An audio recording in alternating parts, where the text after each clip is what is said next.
Nous allons traiter ici des isométries vectorielles négatives, la réduction des isométries vectorielles négatives.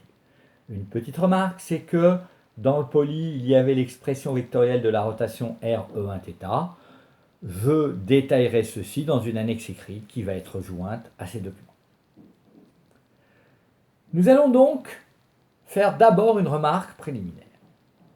Nous pouvons marquer que la matrice donnée par ces colonnes moins 1, 0, 0, 0 cos θ, sin θ, 0 sin θ, moins sin θ, cos θ, est égale au produit de la matrice diagonale moins 1, 1, 1, avec la matrice de rotation R de E1θ, 1, 0, 0, 0 cos θ, sin θ, 0 moins sin θ, cos θ.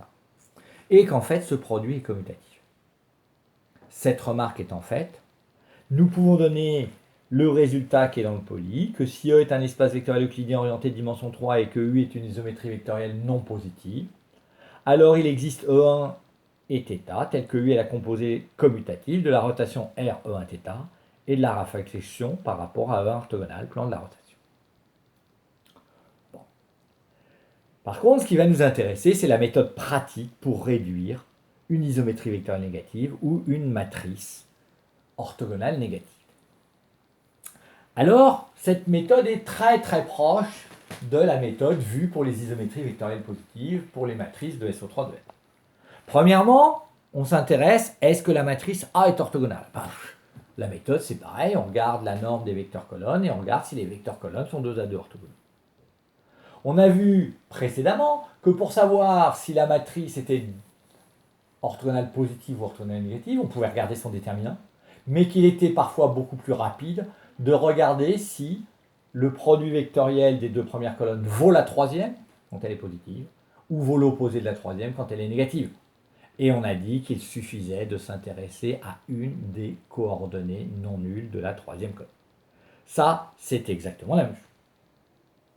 Attention, la trace est toujours un invariant de similitude, mais maintenant, si A est une matrice orthogonale négative, eh bien, sa trace est égale à la trace de sa matrice réduite, mais sa matrice réduite, en haut, il y a un moins 1, en haut à gauche et non un 1.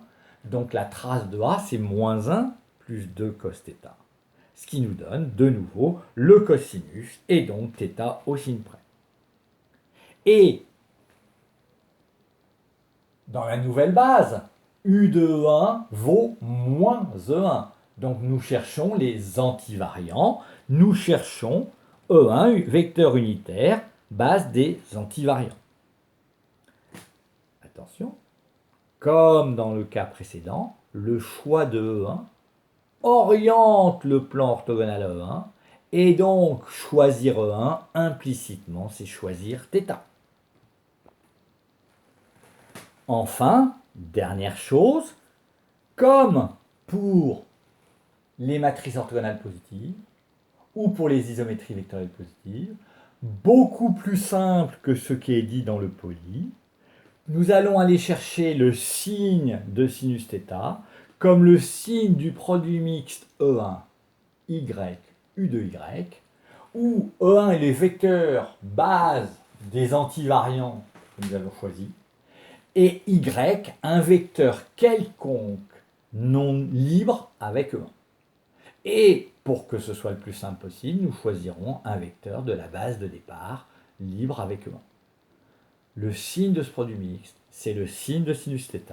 Nous en déduirons alors θ.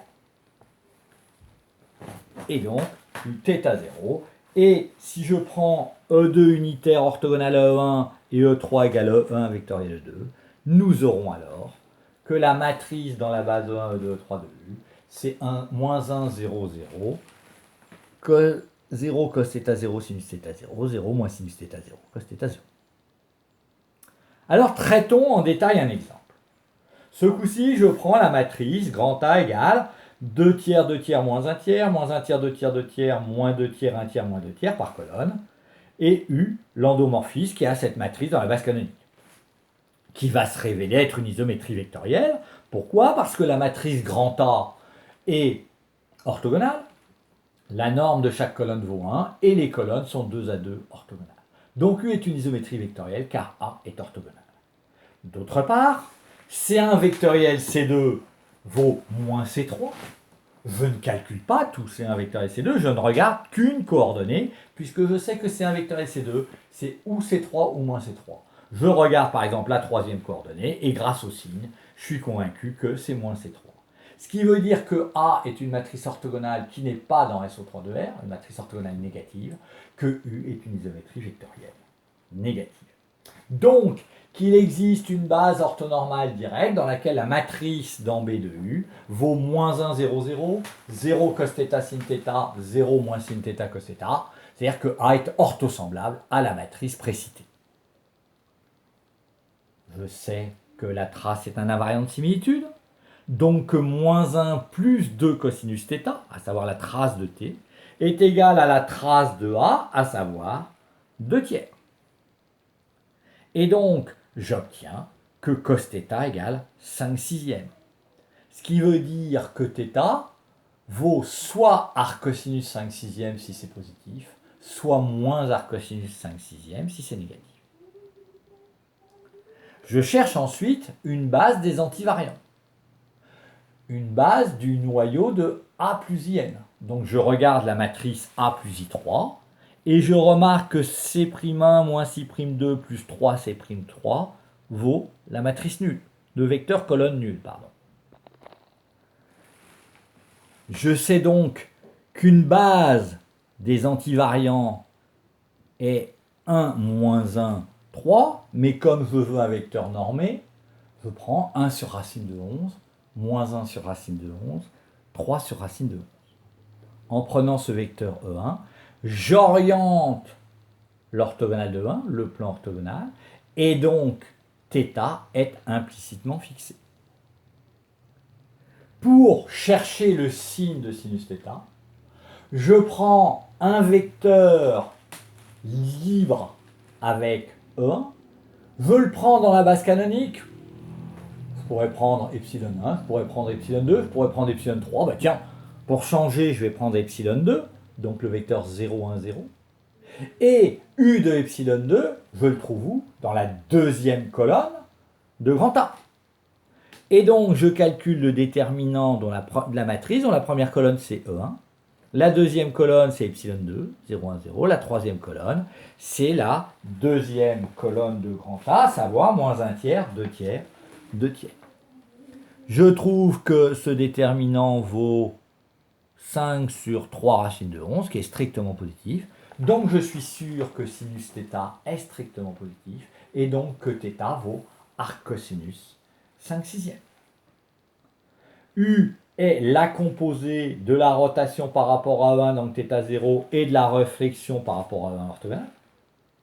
Et si je choisis E1, E2, E3 orthonormal direct, par exemple, en prenant E2 égale 1 sur racine de 2, 1 sur racine de 2, 0, qui est bien orthogonal à E1 et unitaire, en prenant E3 égale E1 vectoriel 2, la matrice dans E1, E2, E3 de U, première colonne, moins 1, 0, 0, deuxième colonne, 0, cos θ, à savoir 5 sixièmes, sinus θ, je sais que c'est positif, donc c'est racine carrée de 1 moins cos carré θ, ça fait racine de 11 sur 6, et dernière colonne, 0 moins racine de 11 sur 6, 5 sixièmes.